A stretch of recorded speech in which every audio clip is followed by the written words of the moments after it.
Praise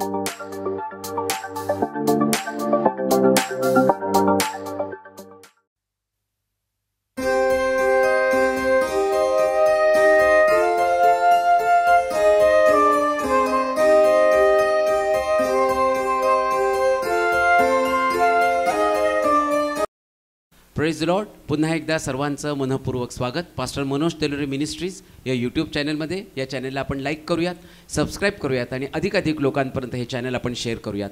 त्या ठिकाणामध्ये एक WhatsApp number दिलेला आहे. जर तुमच्या जीवनामध्ये जर काही प्रश्न असतील, काही समस्या असतील तर त्या व्हॉट्सअप नंबरवर नक्कीच तुम्ही पाठवू शकता. त्याचप्रमाणे तुमच्या जीवनामध्ये जर काही साक्ष घडली असेल तर ती देखील तुम्ही त्या व्हॉट्सअप नंबरवर शेअर करू शकता. तुम्हाला जर या ठिकाणामध्ये यायचं असेल, जर तो नंबर लागला नाही, जर काही प्रार्थना विनंती द्यायची असतील तर या ठिकाणामध्ये 4 नंबर तुम्हाला मी सांगत आहे, त्या नंबरवर तुम्ही कॉल करू शकता. पहिला नंबर आहे 9860274141. दुसरा नंबर आहे 9850144151. तिसरा नंबर आहे 9730319999 आणि चौथा नंबर आहे 9922882179. हे 4 शिल्हो पेंटिकोस्टलच्या सोलापूरचे अधिकृत नंबर आहेत. या नंबरवर तुम्ही संपर्क साधू शकता. परमेश्वर अद्भुत कार्य करत आहे. एका भावाने साक्ष सांगितली की त्याची आर्थिक परिस्थिती खूप बिकट होती आणि त्यांनी कुणालाच ते सांगितलं नाही, पण एक अनुभव त्यांनी सांगितला त्या जीवनामध्ये आलेला, जो साक्षरूपे त्यांनी सांगितलं की या ठिकाणामध्ये सांगा.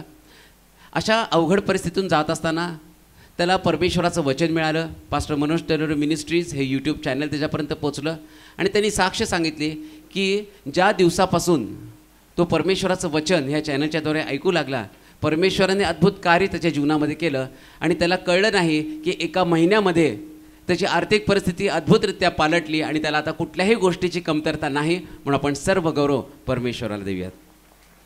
एका भावाने पास्टरांना मेसेज केला आणि सांगितलं की त्यांच्या आईचं वय 83 आहे आणि ते हॉस्पिटलमध्ये ॲडमिट आहेत आणि डॉक्टरांनी सांगितलं होतं की त्यांच्या लंग्समध्ये पण कफ त्या ठिकाणामध्ये झालेले आहे, त्यांचे प्लेटलेट्स पण कमी झालेले आहेत आणि आता कुठलेही आधार त्या ठिकाणामध्ये नाही. परिस्थिती सिरियस आहे. आपण सगळं काही देवाच्या हातामध्ये सोपू. अशा परिस्थितीमध्ये तो भाऊ घाबरला, पण त्या भावानी सांगितलं की मला परमेश्वराचं वचन आठवलं आणि त्यांनी पास्टरांना मेसेज केला. पास्टरांनी त्या भावाच्या आईसाठी प्रार्थना केली, ओके सेंड केलं आणि दुसऱ्याच दिवशी त्यांच्या आईला पूर्ण आरोग्य मिळालं. म्हणून आपण सर्व गौरव परमेश्वराला देणार आहोत. हे परमेश्वराच्या वचनाचे. प्रभूची स्तुती करतो, महिमा देतो प्रभूला. असं म्हटलं तर वावगं ठरणार नाही. 1 फुल 3 हाफ. आशूचा पण वाढदिवस आहे आणि ही 3 लेकरं, प्रार्थना, प्राप्ती आणि क्रिस्टी, या 3 व्यक्तींना प्रभूनं वर्ष दाखवलं, नवीन वर्ष दाखवलं. प्रत्येक वर्ष देवाची देणगी आहे. आमच्या ताकदीनं, आमच्या शक्तीनं आणि युक्तीनं सुद्धा आम्ही जगू शकत नाही. जगण्यासाठी, वाढवण्यासाठी लागते देवाची कृपा. जर कृपा नसेल तर जगणं कठीण असतं. जगतात लेकरं. मला आठवतं की एक आई सतत तिच्या लहान बाळासाठी प्रार्थना करायला सांगायची. जन्मल्यापासून त्याला, एवढ्या छोट्याशा मुलाला, मला वाटते 8 दिवसाचं ते लेकरू, परंतु त्याला ऑक्सिजन लावलेला होता, बेशुद्ध अवस्थेमध्ये, दोन्ही किडन्या फेल, कुठली जगण्याची शाश्वती नाही. परंतु त्या आईला जी आशा होती की नाही, कसं का असेना पण माझं लेकरू वाचलं पाहिजे, ते जिवंत राहायला पाहिजे. आणि ज्यास ती बोलत होती त्यास ती म्हटले की त्याला किडन्या नसू द्या, त्याला डोळे नसू द्या, पळकसाहेब, फक्त माझं बाळ जिवंत राहायला पाहिजे. म्हणजे जीवनाची किंमत ही आहे. जीवनाची किंमत ही आहे. ज्याच्याकडे आहे त्याला जीवनाविषयी काही वाटत नसतं, ते सहजपणे जगत राहतात. परंतु ज्यांच्याकडे जीवन नाही त्यांना खरं जीवन कसं मिळवायचं याच्यासाठी धडपड करावी लागते. आज एक विशेष प्रकारचं वचन. मला माहिती की जेव्हा जेव्हा एखादा प्रसंग असतो त्या प्रसंगाला प्रभू काय बोलतो, देवाची अपेक्षा काय. वाढदिवस तर साजरा करण्यासाठी वेगवेगळ्या पद्धती आहेत, कुठं पण आपण साजरा करू शकतो. पण प्रार्थना जी गोष्ट आहे याच्यामध्ये ते आत्मिक अन्न आहे. दोन अन्न आहे. तुमचं आत्मिक अन्न झालं की तुम्ही शारीरिक अन्नाकडे जाणार आहे. शारीरिक अन्न हे फक्त त्या काही तासापुरतं असतं. आज एक वाढदिवस झाला, त्याच्यानंतर काही प्रिपरेशन होईल, जेवण होईल, पुन्हा एक नवीन वाढदिवस येईल, त्यानंतर जेवण होईल. त्या जेवणाची चव किंवा त्यांनी कशा पद्धतीने बनवलं याची चर्चा होणार आहे. परंतु देवाचं वचन हे आत्मिक भोजन आहे आणि याची चव दिवसेंदिवस वाढत असते. आणि लक्षात ठेवा, आज जे खाल ना उद्या तुम्हाला परत खावं लागणार आहे. म्हणून इतकं सुंदर म्हटलं, मनुष्य केवळ भाकरीने नव्हे तर देवाच्या मुखातनं निघणाऱ्या प्रत्येक वचनानं जगेल. जगण्यासाठी अत्यावश्यक गोष्ट कोणती असेल तर प्रभूचं वचन. आणि आता मला माहिती की वाढदिवस म्हटलं की बक्षीस आलं, बक्षिसाशिवाय वाढदिवस नाहीच. आणि मग त्या लेकरांचं पण ते म्हणतात, मम्मी असं पाहिजे पप्पा. आता त्या प्रार्थना प्राप्तीला आता किती समजतं मला माहीत नाही, पण जेव्हा ते मोठे होतील तेव्हा त्यांच्या अपेक्षा वाढणार आहे, क्रिस्टीनच्या अपेक्षा वाढणार आहे, तिच्या मागण्या वाढणार आहेत, चांगल्या देणग्या. आणि प्रत्येक पालक आईवडील जेव्हा आपल्या लेकराकडे पाहतात तेव्हा या लेकराला वाढवताना बेस्टमधलं बेस्ट देण्याचा ते प्रयत्न करतात. मग चांगली शाळा, चांगलं राहण्यासाठी घर, चांगले कपडे, चांगलं खाणं. परंतु या सगळ्या भौतिक गोष्टी झाल्या. परंतु आत्मिक गोष्टीकडे जात असताना इतकं सुंदर एक वचन त्या ठिकाणामध्ये, मत्तयाचं शुभवर्तमान 7 अध्याय 11 वचन जर आपण वाचलं, मत्तयाचं शुभवर्तमान 7 अध्याय 11 वचन. बऱ्याच वेळा तुम्ही ते वचन वाचलं, परंतु आज या वचनाकडे आम्ही जाणार आहोत. मत्तय 7 आणि 11 वचन. मग तुम्ही वाईट असताना आपल्या मुलाबाळांना चांगल्या देणग्या देणे तुम्हाला समजते, चांगल्या देणग्या देणं तुम्हाला समजतं, तर तुमच्या स्वर्गातील पित्याजवळ जे मागतात त्यांना तो किती विशेष करून चांगल्या देणग्या देईल. तो चांगल्या देणग्या. प्रत्येक आई वडिलांनी आपल्या लेकराला किती वाईट असलं तर चांगल्या देणग्या द्यायला पाहिजे. आता चांगली देणगी काय आहे बघा, कधी कधी बाप जर गाणार असेल तर काही लोक म्हणतात की त्याच्या बापाची देणगी येते काय, आवाज वाजवणार असेल तर म्हणतात त्याचा बाप वादक होता, चांगली देणगी त्याच्याकडे वाद्याची कला अवगत झालेली. परंतु इथं प्रभू येशू ख्रिस्त तो म्हणतो की तुम्ही वाईट आहात. का वाईट आहेत म्हणतो? तुम्ही वाईट आहात आणि तुमच्या मुलांना तुम्ही चांगल्या देणग्या देता. कोणत्या गोष्टीविषयी येशू बोलत? तुम्ही वाईट. येशू ख्रिस्त तर कोणाला वाईट बोलत नाही, पण इथं तो पालकाला म्हणतो तुम्ही वाईट आहात पण चांगल्या देणग्या देतात. मग जर तुम्ही पित्याकडे मागितल्या तर तो किती विशेष प्रकारच्या देणग्या देईल. मग बापाला वाईट म्हणतो, तुम्ही वाईट पालक आहात आणि तुम्ही चांगल्या देणग्या देता. मग मी सुरुवातीला सांगितलं वाईट पालक का म्हणतो, तुम्ही वाईट बाप का म्हणतो, त्याचं कारण मी तुम्हाला सांगतो. तुम्हाला वाटतं शिक्षण म्हणजे चांगली देणगी, तुम्हाला वाटतं घर म्हणजे चांगली देणगी, तुम्हाला वाटतं की चांगले कपडे म्हणजे आम्ही चांगलं बक्षीस त्याला दिलं. परंतु आज जी चांगली देणगी आम्ही पाहणार आहोत तो पित्याकडे मागा, तो विशेष प्रकारची चांगली देणगी दिली.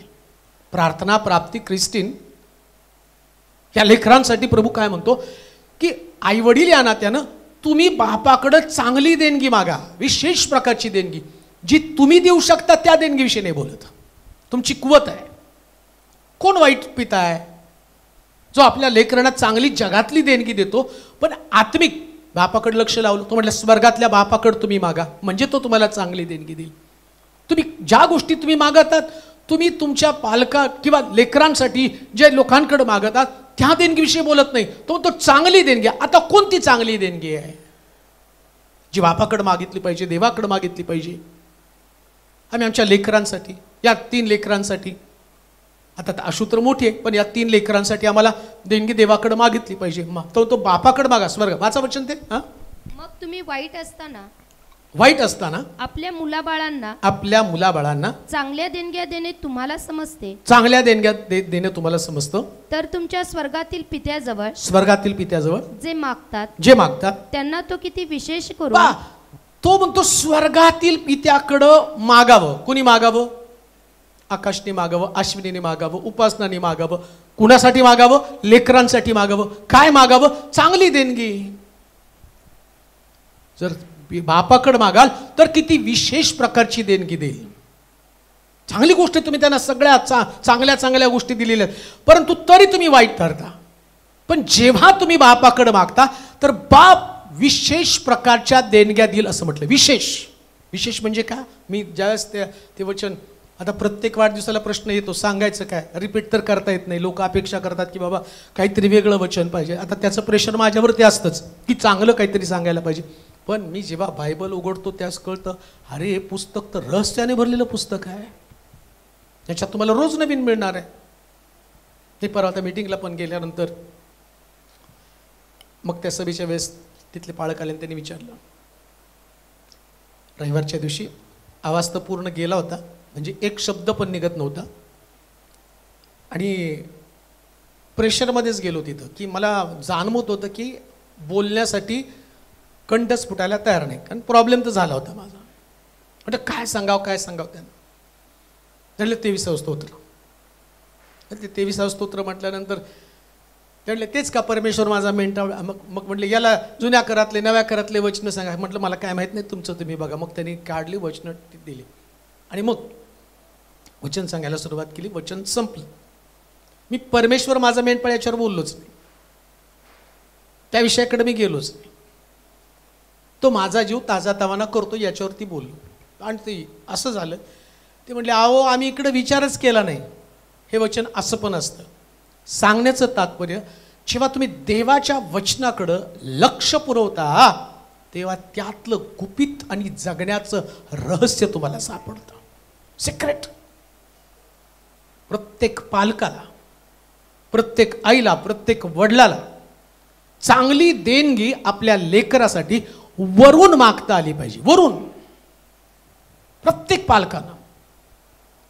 अन्यथा तुम्ही वाईट ठरले जाणार आहात. तुम्ही ज्या देणग्या तुमच्या लेकराला देता त्या देणग्या जगाच्या दृष्टिकोनातनं चांगल्या आहेत. जग म्हणतं चांगल्या शाळेत घातलं, जग म्हणतं चांगलं घर आहे, जग म्हणतं चांगले कपडे, चांगले राहणीमान आहे.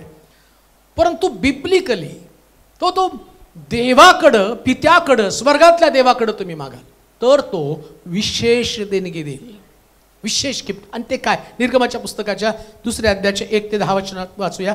1 ते 10 वचन. ॲक्च्युली बऱ्याच 5 प्रकारच्या गोष्टी आहेत, परंतु किती आपण पाहू तेवढं पाहता येईल. लेवी वंशातल्या एका पुरुषाने जाऊन लेवीची कन्या बायको केली. ती स्त्री गर्भवती होऊन तिला मुलगा झाला. तो बालक सुंदर आहे हे पाहून तिने त्याला 3 महिने लपवून ठेवले. पुढे त्याला लपवून ठेवता येईना म्हणून तिने लवाळ्याचा एक पेटारा करून त्याला डांबरवर राळ चोपडली. त्या पेटाऱ्यात तिने त्या बाळकास घालून नदी काठच्या लवाळ्यात नेऊन ठेवलं. आणि त्याचे पुढे काय होते ते पाहावयास त्याची बहीण दूर उभी राहिली. मग फारोची मुलगी नदीवर स्नान कराव्यास आली. तिच्या दासी नदीच्या कडेने चालले असता लवाळ्यामध्ये तो पेटारा तिच्या नजरेस पडला. तो अनावयास तिने आपल्या एका दासीस सांगितले. तो उघडून पाहताच तिच्या दृष्टीस ते बालक पडले. आणि पहा तो मुलगा रडत होता. तिला त्याचा कळवळा आला. व ती म्हणाली हे कोणीतरी इब्राचे बालक आहे. तेव्हा त्या बालकाची बहीण फारोच्या मुलीस म्हणाली आपणा करता मुलास दूध पाजाव्यास मी इब्री स्त्रियातून एखादी दाई बोलवू का? फारोच्या मुलीने तिला म्हटलं जा बोलाव. तेव्हा ती मुलगी जाऊन त्या बालकाच्या आईला घेऊन आली. फारोच्या मुलीने तिला म्हटलं या मुलाला घेऊन जा आणि माझ्याकरता याला दूध पाज म्हणजे मी तुला वेतन देईन. मग ती स्त्री त्याला घेऊन गेली व दूध पाजू लागली. ते मूल मोठे झाले. तेव्हा ती त्याला घेऊन फारोच्या मुलीकडे गेली आणि तो तिचा पुत्र झाला. तिने त्याचे नाव मोशे ठेवले कारण ती ती म्हणाली मी त्याला पाण्यातून बाहेर पहा, पहिली तो तुम्ही ज्या वाईट असताना चांगल्या देणग्या देता, पण तुम्ही पित्याकडे मागाल तो विशेष प्रकारच्या देणग्या देईल. कोणती विशेष देणगी आहे? पेटारा ही देणगी आहे. कशा पेटारा संबंधानं काय शिकवतं? पेटारा म्हणजे नियम आहे. आता जर तुम्ही इथं वाचलं तर स्टार्टिंगच त्या ठिकाणात लिहिलं, लेवी वंशातला पुरुष आणि लेवी वंशातली कन्या या दोघांचा विभाजन. लेवी कोण आहे? लेवी म्हणजे निवडलेले लोक प्रभूच्या सेवेसाठी. त्यांना नियम माहिती आहेत, धार्मिकतेसाठी, की देवाचं वचन गाजवण्यासाठी किंवा संस्कार करण्यासाठी. जे 12 वंश आहे, 12 वंशातला एक वंश लेवी, आणि लेवी वंशाला त्यांनी सेवेसाठी निवडलं. सेवा करणारा वंश आहे, सेवा करणारे लोक आहे. म्हणजे लेवी म्हणजे धार्मिक. आता या धार्मिक लोकांनी या मोशेच्या आईनं सगळ्यात उत्तम देणगी काय? तिथं तर तुम्ही पाहिलं तर तुम्हाला कळेल. तिथं असं म्हटलं, त्या मोशेला सांभाळण्यासाठी किंवा फारोपासून बचाव करण्यासाठी आटोकाट प्रयत्न केला, लपवलं, पण पुढं तिला लपवता येईना. पुढं कठीण गेलेलं आहे. प्रार्थना, प्राप्ती, ख्रिस्तीन या अशाच प्रकारची लेकरं आहेत. त्यांना आम्हाला लपवणं कठीण जाणार आहे. परंतु एक गोष्ट मी तुम्हाला सांगतो, बचावाचा मार्ग फक्त पेटाराचा आहे. ही देणगी आहे. ही देणगी कोणती देणगी? पेटारा. आणि पेटारा म्हणजे देवाचे नियम. देवाचे नियम आहेत. आमची लेकरं देवाच्या नियमाच्या चौकटीतच सुरक्षित असणार आहे. काही नाही शिकवलं तरी चालेल, पण देवाचे नियम त्यांना शिकवा. परमेश्वराचे नियम हे आमच्या बचावाचा मार्ग आहे. कशा पद्धतीनं देवामध्ये त्यांनी वाढलं पाहिजे. म्हणून तर आम्ही पाहतो प्रभू येशू ख्रिस्त त्याचा जन्म झाल्यावर आम्ही पाहतो की त्याच्या आई वडिलांनी धार्मिक संस्कार करण्यासाठी येशूला मंदिरामध्ये नेलं, त्याचं नामकरण केलं, समर्पण त्या ठिकाणामध्ये केलं, शुद्धीकरण केलं. मरियाच्या पोटी त्याला का जन्माला घातलं? कारण मरिया धार्मिक संस्कार जाणणारी स्त्री होती. का तिला थोर म्हटलेलं आहे? मरियाला थोर म्हणण्याचं कारण काय? धार्मिक संस्कार तिच्याकडे आहेत. तिला माहिती आहे येशू देवाचा पुत्र आहे, परंतु त्या देवानं येशूला माझ्याकडे दिलं तर माझं काम आहे, तो मानवाचा पुत्र म्हणून आला तर मानवी संस्कार म्हणजे देवानं दिलेले नियम त्याला पण. आता बघा, येशूला नियम शिकवले गेले तर आमच्या लेकरांना किती विशेष नियम शिकवले गेले पाहिजे. ही देणगी आहे. तुमच्या लेकरांना तुम्ही देवाच्या मंदिरामध्ये संस्कारासाठी आणताना हे सगळ्यात मोठं बक्षीस आहे. सगळ्यात मोठं बक्षीस काय? कोणतं बक्षीस? तुमची लेकरं देवाच्या मंदिरात आहेत. ज्या आईवडिलांनी आपल्या लेकरांना देवाच्या मंदिरामध्ये आणलं ना, मी म्हणतो त्यांनी सगळ्यात मोठं बक्षीस त्यांच्या लेकरांना दिलेलं आहे. लक्षात ठेवा. अजून एक गोष्ट मला सांगतो. मी तुम्हाला हे एवढं वाचून दाखवण्याचं कारण, एवढं मी कधी वाचत नाही, पण मी मुद्दा म्हणून वाचून दाखवलं. तुम्ही म्हटलं असं एवढी 10 वचनं, 1 ते 10 वचनं, 1 ते 10 वचनामध्ये तर सगळा संदेश व्हायला पाहिजे, पण मी तुम्हाला मुद्दा म्हणून वाचून दाखवलं. पेटाऱ्यामध्ये ठेवलं. पेटारा म्हणजे धार्मिक संस्कार, पेटारा म्हणजे देवाचे नियम. आणि देवाच्या नियमाचा परिणाम काय झाला माहिती का? शास्त्र सांगतं इब्री गुलाम होता, परंतु गुलाम राजपुत्र बनला. काय लेकरांकडे तुमच्या नसेल, बुद्धी नाही, ज्ञान नाही, काय नाही, पण देवाचे नियम असतील तर देव त्याला राजपदावरती घेऊन जात असतो. पण आपल्या लेकरांकडे पाहताना कधीच तुच्छतेने बघू नका. धार्मिक संस्कार पेटाऱ्यामध्ये त्यांना ठेवून टाका. देवाच्या वचनाचं शिक्षण त्यांना द्या.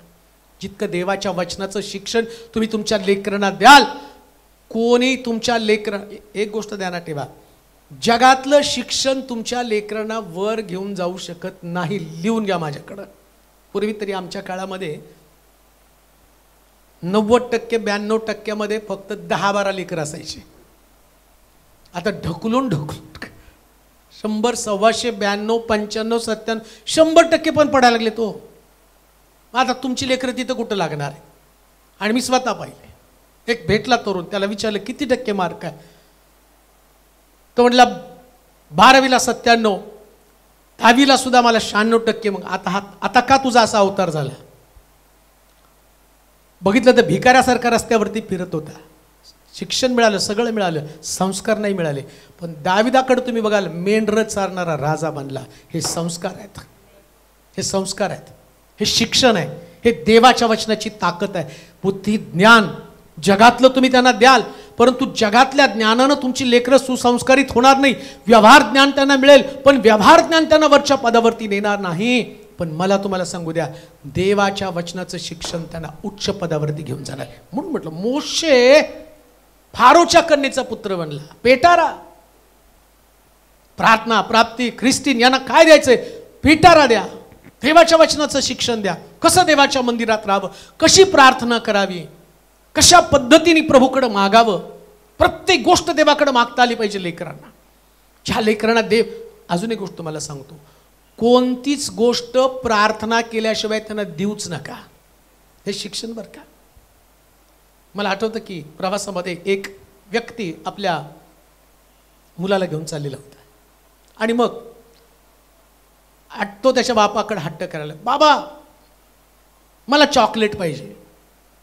तर म्हटलं, बाबा बाळा माझ्याकडं नाही आहे. नाही बाबा मला आत्ताच्या आत्ता चॉकलेट पाहिजे. मग तो म्हटलं, बाळा माझ्याकडे नाही, पण तू देवाकडे माग, देव तुला देईल. त्याचा बाप हुशार होता, संस्कार करायचे होते. त्याच्या बापाला माहिती या लेकराला काय लागतं प्रवासामध्ये. आता लेकराला काय लागतं आईबापाला चांगलं माहिती आहे, काय लागतं लहानपणापासून कळतं. पण तो बाप त्याच्या मुलाला शिकवत होता की प्रार्थना करून मागायचं. तो म्हटलं, बाळा प्रार्थना कर. आणि मग त्याने डोळे झाकले. छोटा पोरगा आणि म्हणतो, दे बाप्पा, मी पप्पाला मागितलं, पप्पाने दिलं नाही. माझा पप्पा म्हणतो तुला मागितलं तर देईल. हे पप्पा, हे स्वर्गातल्या पप्पा, मला चॉकलेट दे. त्याच्या बापाने खिशातलं काढलं आणि त्याच्या हातात टाकलं आणि त्याने डोळे उघडले. तो पप्पा, येशू पप्पाने दिलं. याच्यासाठीच प्रार्थना करायची बाळा. हे संस्कार आहेत. ही गोष्ट तुमच्या लेकरांना लहानपणापासून तुम्हाला अंगी बाळगता आली पाहिजे. का?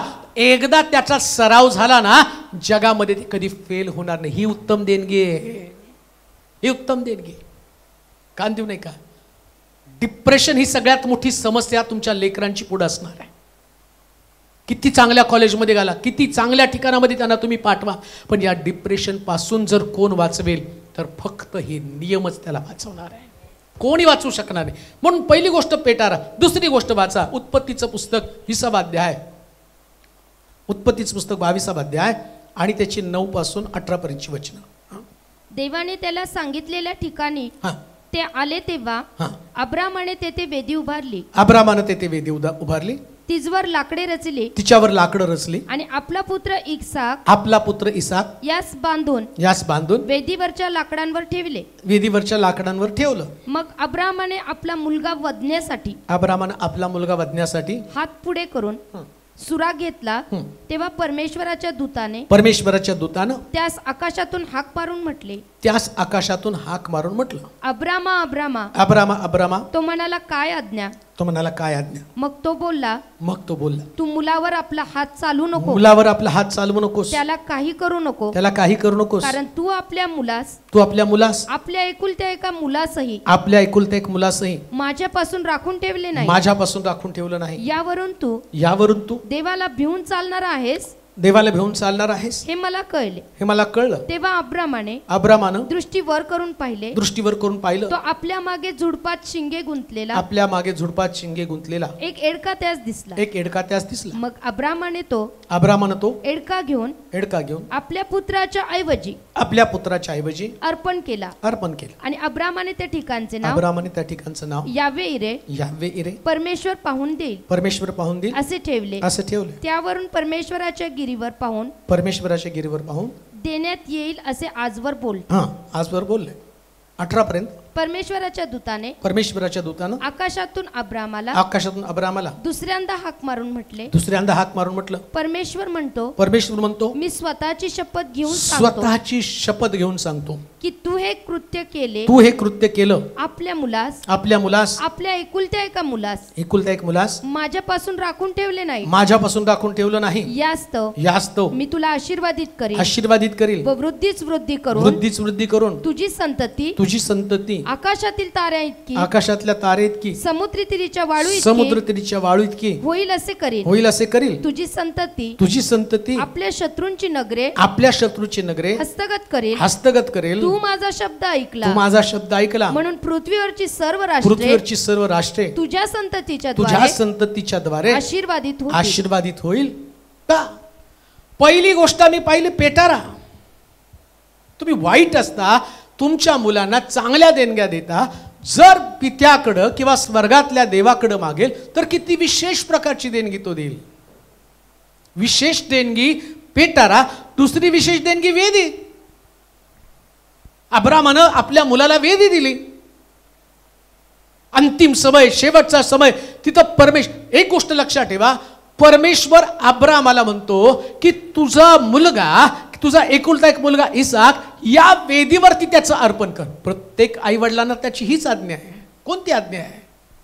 आई वडिलांना आज्ञा काय लेकराच्या संबंधानं? तुमची मुलं इकडे तिकडे कुठं नको, तर त्याला वेदीवरती अर्पण करा. वेदीवरती अर्पण करा म्हणजे काय?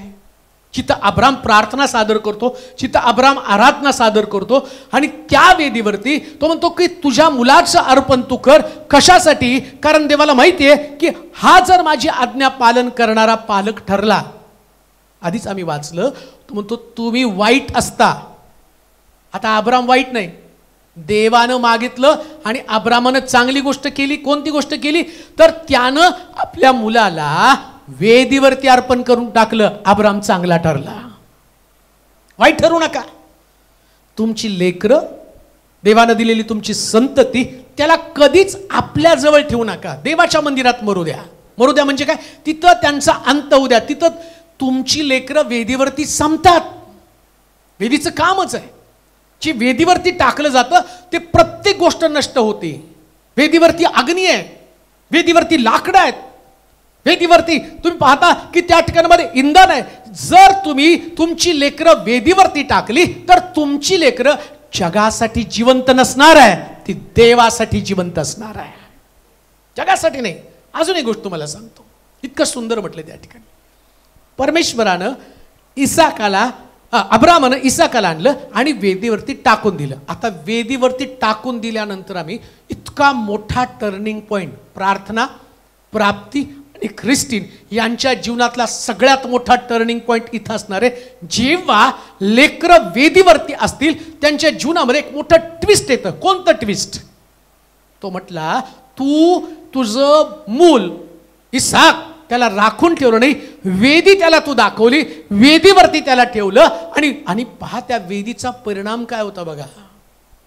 जाताना त्याचा इसाक त्याला विचारतो की बाबा लाकडं आहेत, सुरा आहेत, पण यज्ञ पशु कुठे आहे? त्याला या इसाकाला लहानपणापासून सगळ्या गोष्टी माहिती येतात. म्हणून पेटारा जो तो नियम आहे, अब्रामानं त्या नियमात त्याला वाढवलेलं होतं. आणि जेव्हा तो डोंगरावरती गेला, वेदी तयार केली, इंधन ठेवलं आणि त्याच्यावरती इसाकाला त्यांनी बांधलं. म्हणजे त्याला माहिती होतं, आता इसाकाला माहिती होतं की इथं माझा अंत आहे. पण वेदीची ताकद काय माहिती का? वेदीनी इसाकाला कुठल्याही प्रकारचा शब्द उच्चारू दिला नाही. ही तुमच्या लेकरांना घडवणारी वेदी आहे. तुमची लेकरं जर वेदीवरती असतील ना, कुठल्याच गोष्टीची कुरकुर, कुठल्याच गोष्टीचं आणि ते रडणं त्यांच्याकडे असणार नाही. इसाक रडला नाही का तर वेदीनं त्याला गप्प केलं होतं.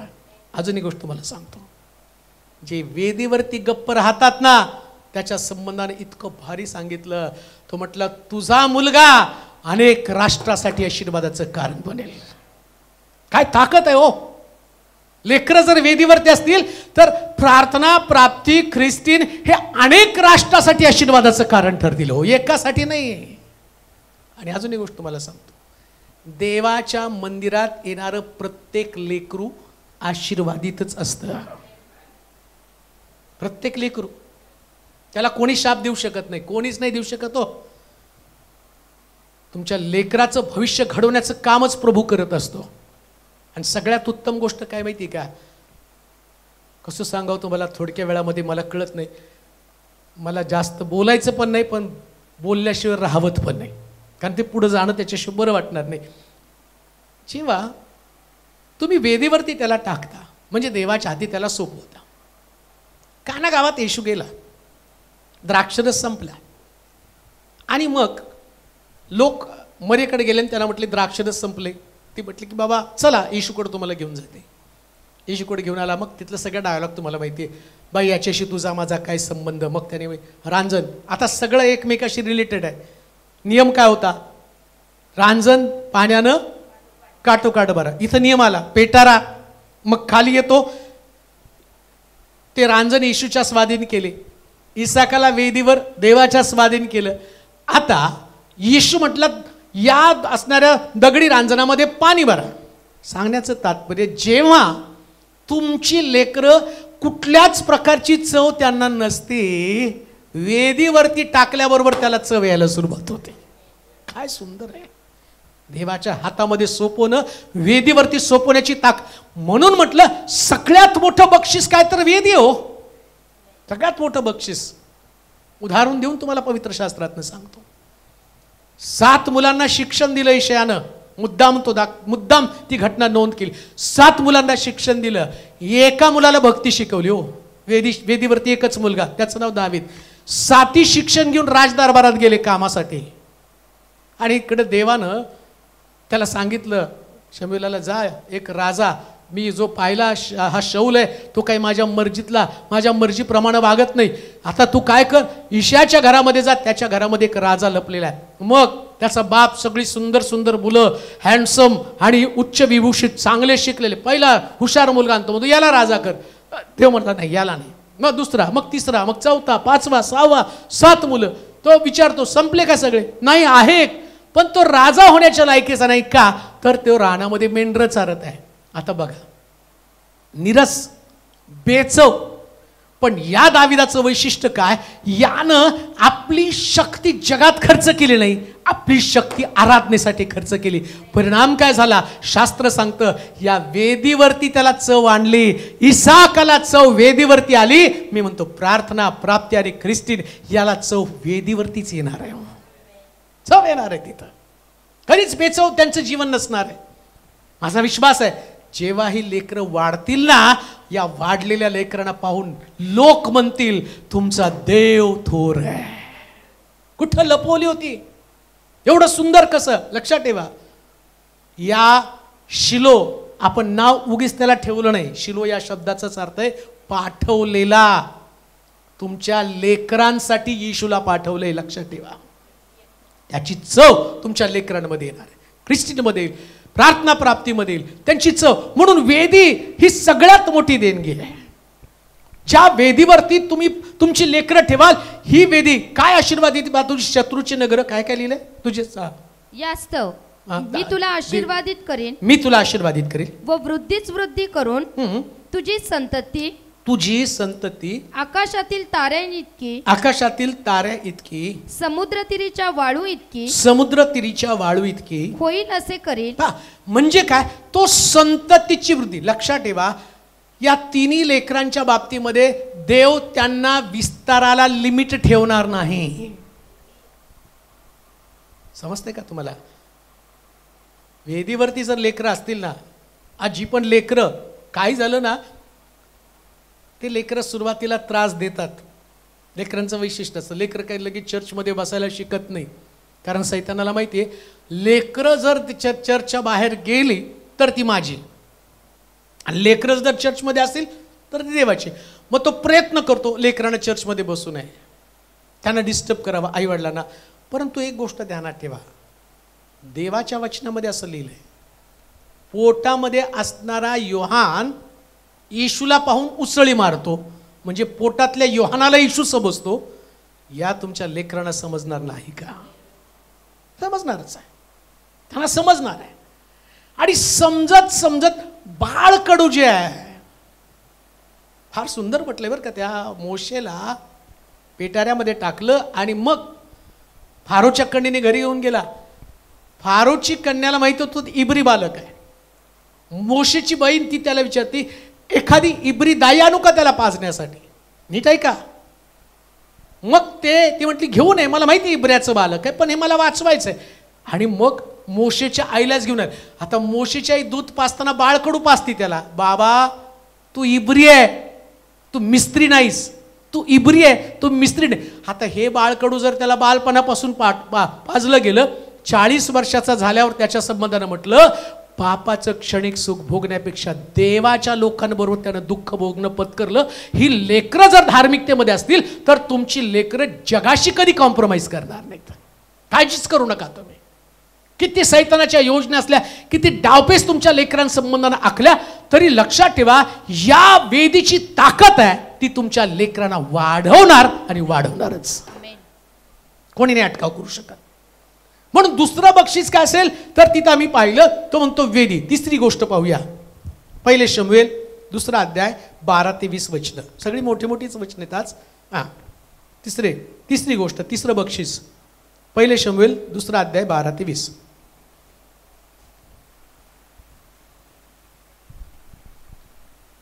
एलीचे पुत्र अदम होते, त्यांना परमेश्वराची ओळख नव्हती.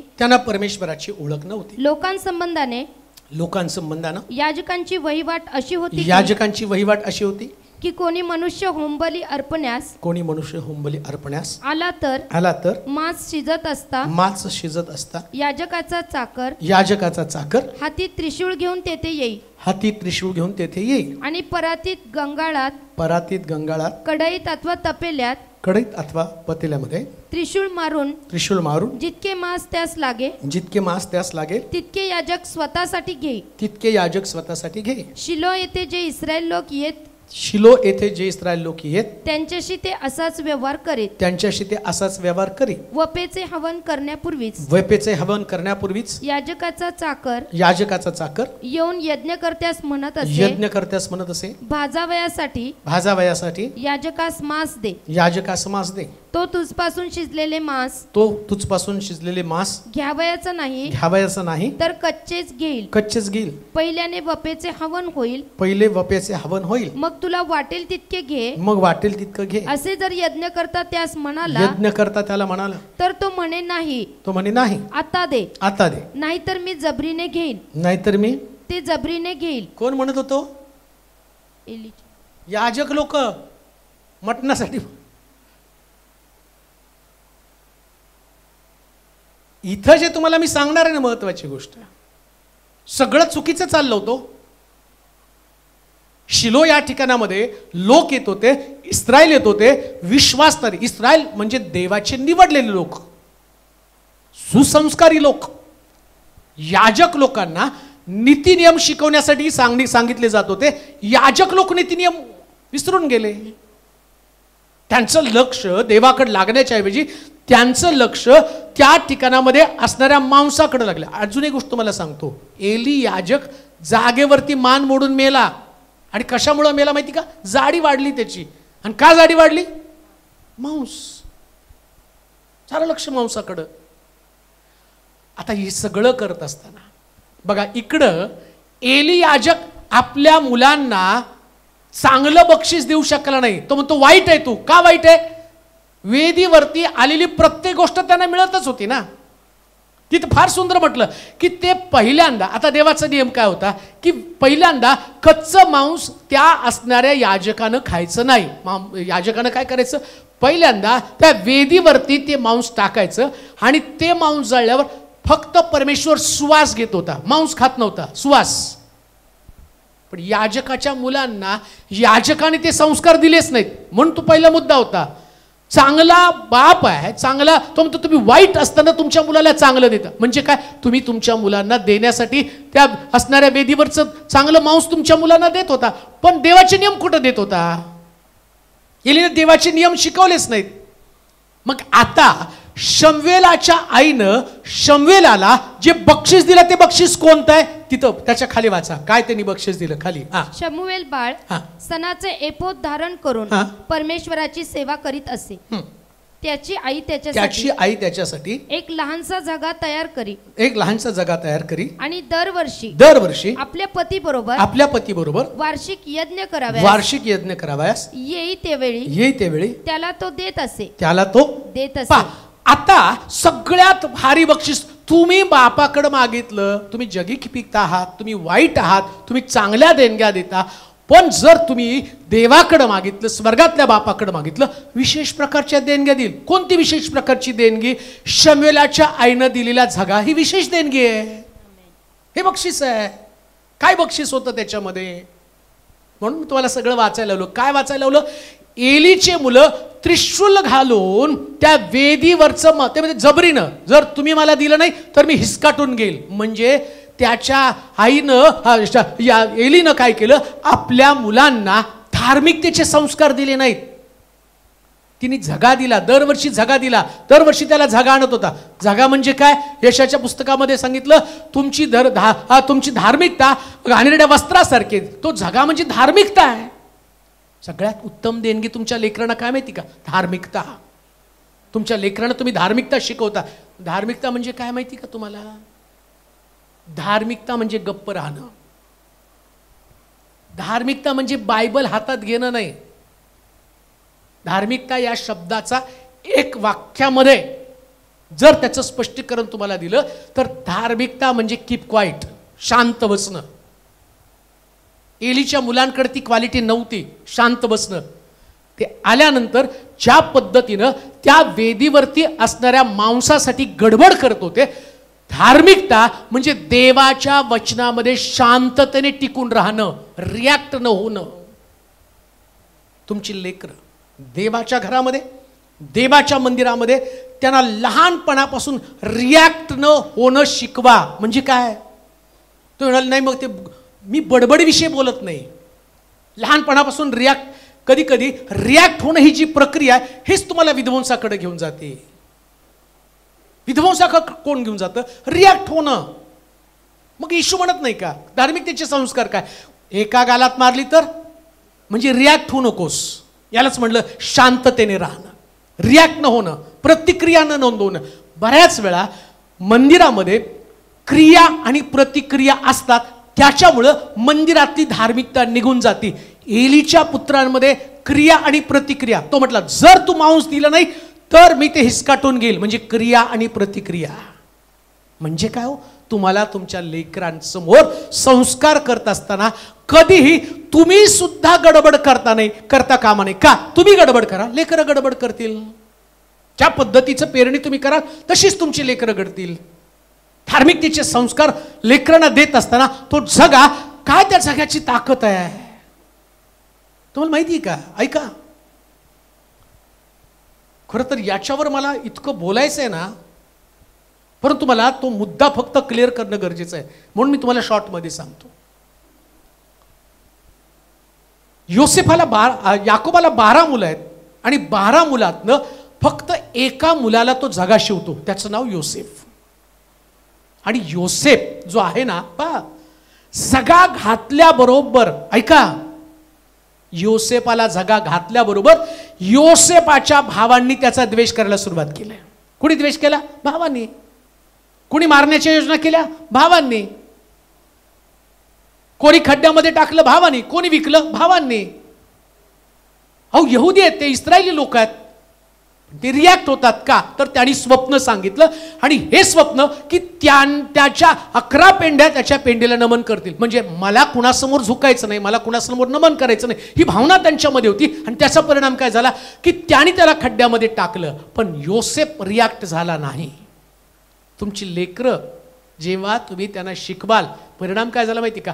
हा झगा योसेफाच्या अंगात आल्यावर त्याच्या भावांनी त्याला मारण्याची योजना केली, तरी योसेफ एक शब्द बोलला नाही. आणि झग्याची ताकद तुम्हाला सांगू का? जेव्हा योसेफाला त्याची भावंड परत भेटायला आली, ह्या झग्याचा अभिषेक त्याच्यामध्ये होता. तो काय म्हणतो? वाईट वाटून घेऊ नका, ही तर देवाची योजना होती. ही झग्याची ताकद आहे. ही सगळ्यात भारी देणगी बरं का.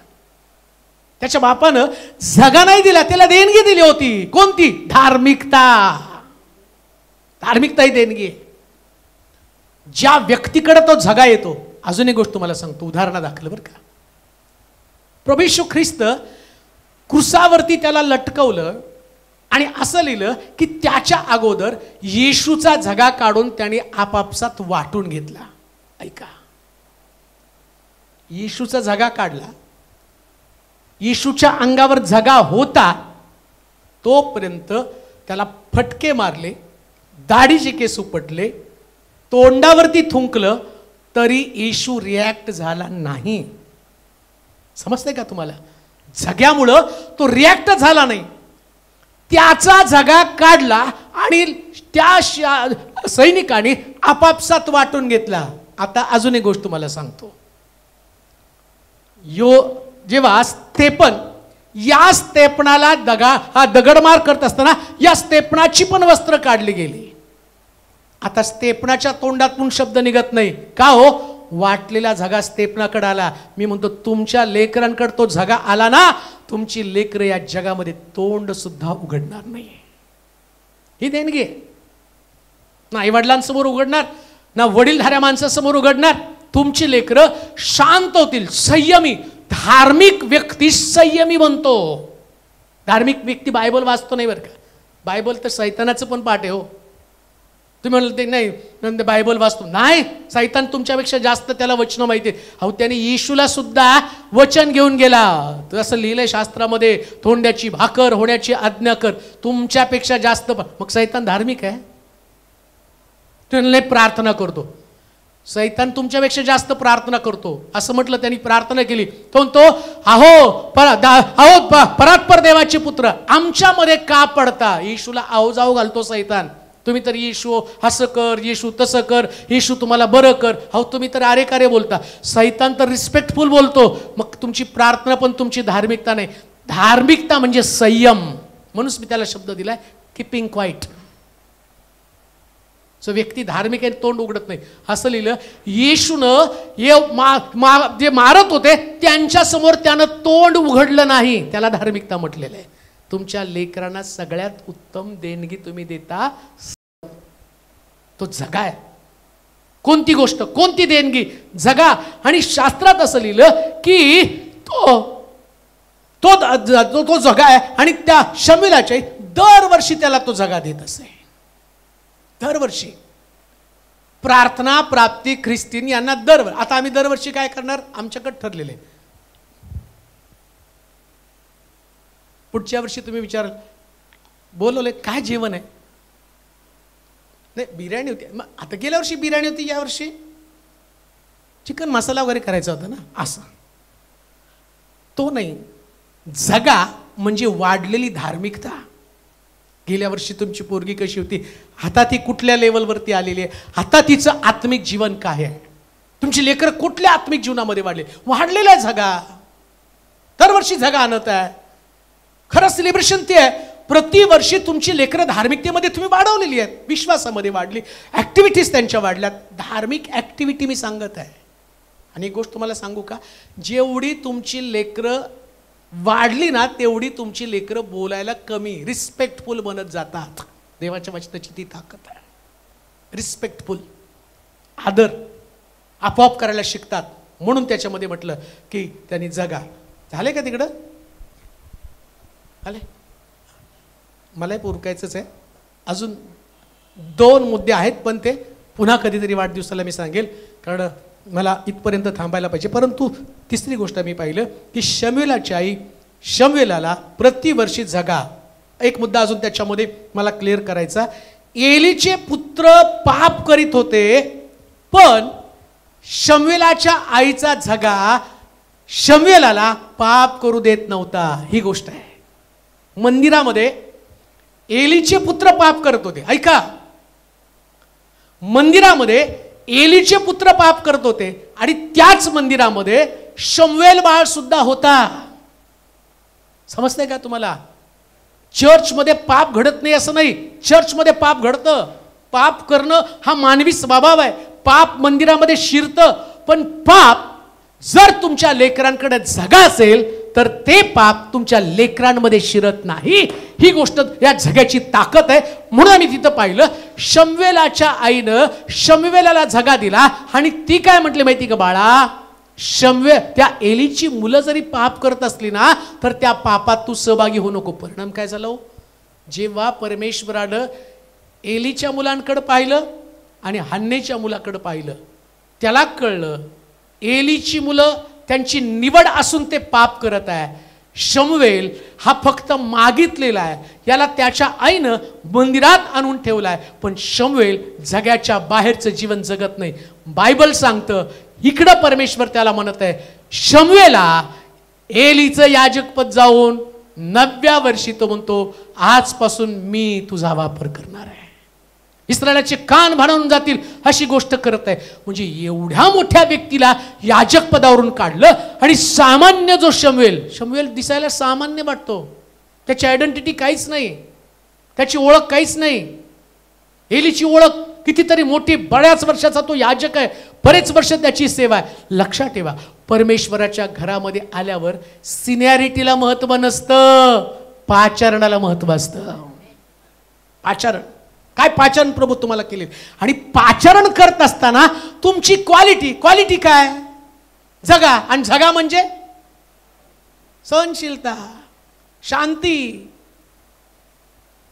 एलीचा जगा गेला, कुणाकडे आला, शमूएलाकडे. शमूएल किती वर्षाचा, 9 वर्षाचा. एली किती वर्षाचा, हो कितीतरी जुना एली आहे, किती वर्ष सेवा केली.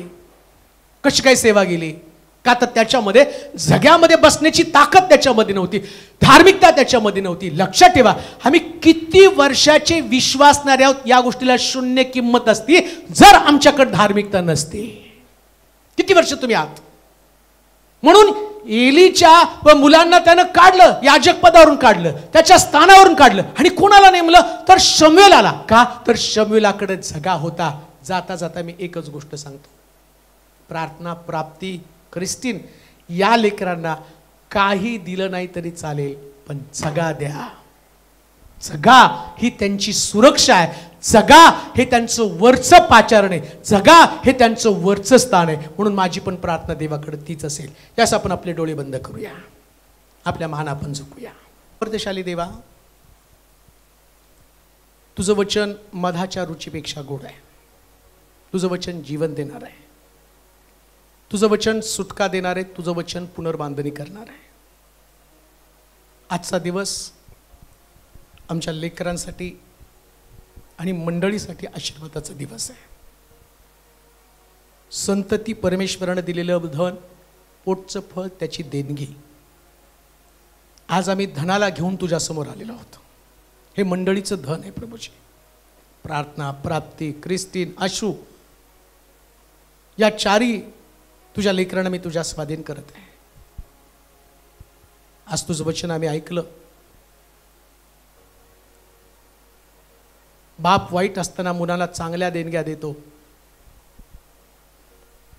जर स्वर्गातल्या बापाकडे मागितलं तर किती विशेष प्रकारच्या देणग्या देईल. आम्ही वाईट आहोत प्रभूजी, जगातल्या सगळ्या गोष्टी मी त्यांना देतो, पण खरी त्यांची गरज आत्मिक गोष्टी आहेत. या चौघांसाठी मी तुझ्याजवळ रदबदली करतो प्रभूजी. वरच्या देणग्यांनी त्यांना तृप्त कर. त्या पेटाऱ्याची ताकद आम्हाला माहिती आहे, ते संस्कार, देवाच्या वचनाचा घेरा, त्या घेऱ्यामध्ये त्यांना सुरक्षित ठेव, त्याच्या बाहेर कधी जाऊ देऊ नकोस. जेव्हा जगामध्ये जातील तेव्हा जगाची मलिनता त्यांच्यामध्ये येऊ नये, तर यांची शुद्धता लोकांमध्ये जावी, जगामध्ये त्यांची शुद्धता जावी. रद्दबदली करतो, प्रार्थना करतो प्रभूजी. त्या वेदीवरती जसा इसाक अर्पण झाला तशी ही लेकरं त्या वेदीवरती संपून जाऊ दे. कधीच त्यांचं अस्तित्व या मंदिरामध्ये दिसू देऊ नकोस. जेव्हा ते मंदिरामध्ये येतील त्यास ते एक जीव होऊन जातात, एक चित्त त्यांनी म्हणावं. अस्तित्वासाठी झगडणारे लेकरं असू नये, तर अस्तित्व संपणारी लेकरं ते असू दे प्रभूजी. एक जीव त्यांनी पाहावं असं त्या वेदीवरती त्यांना अर्पण करत आहोत. शमूएलाच्या आईचा जगा तसं या लेकरांचा तो जगा असू दे प्रभूजी. त्या जगामध्ये अभिषेक आहे, त्या जगामध्ये पाचारण आहे, त्या जगामध्ये देवाची वाणी आहे, त्या जगामध्ये वेगळं केलं जाणं आहे. तशी लेकरं वेगळी राहू दे. चांगलं आरोग्य त्यांच्यामध्ये टिकून राहू दे. शिक्षणामध्ये देवाच्या सहवासामध्ये ते वाढू दे प्रभूजी. जेव्हा जेव्हा लोक त्यांच्याकडे पाहतील तेव्हा त्यांचं वेगळंपण प्रत्येकाला जाणवू दे. धन्यवाद देतो. आशुला तुझ्या स्वाधीन करत आहे. चांगलं आरोग्य टिकून राहू दे.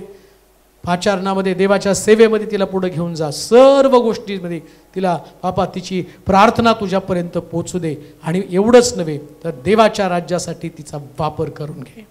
धन्यवाद देतो, तुझी स्तुती करतो. या लेकरांना वाढवणारं ज्ञान त्यांच्या आईवडिलांना, माता पित्यांना तू दे, यासाठी की जसा प्रभू येशू ख्रिस्त मनुष्य आणि देवाच्या कृपेमध्ये वाढला तसे लेकरं वाढू दे. हा केक तू आशीर्वादित कर, यातला गोडवा त्यांच्या जीवनामध्ये रोज रोज वाढू दे. माझा विश्वास आहे जसा इसाक वेदीवरती आशीर्वादित झाला तशी आज आम्ही प्रार्थनेची वेदी तयार केलेली आहे, तू त्यांना आशीर्वादित केलं हे आम्ही कबुली देत आहोत. धन्यवाद देतो, तुझी स्तुती करत तुला गौरव देत. येशूच्या नावात ही प्रार्थना विनवणी केली म्हणून तो ऐक. आमेन. आता देवबापाची प्रीती, प्रभू येशू ख्रिस्ताची कृपा, पवित्र आत्म्याची सहभागिता तुम्हा सर्वांबरोबर आता आणि सदा सर्वकाळ असो.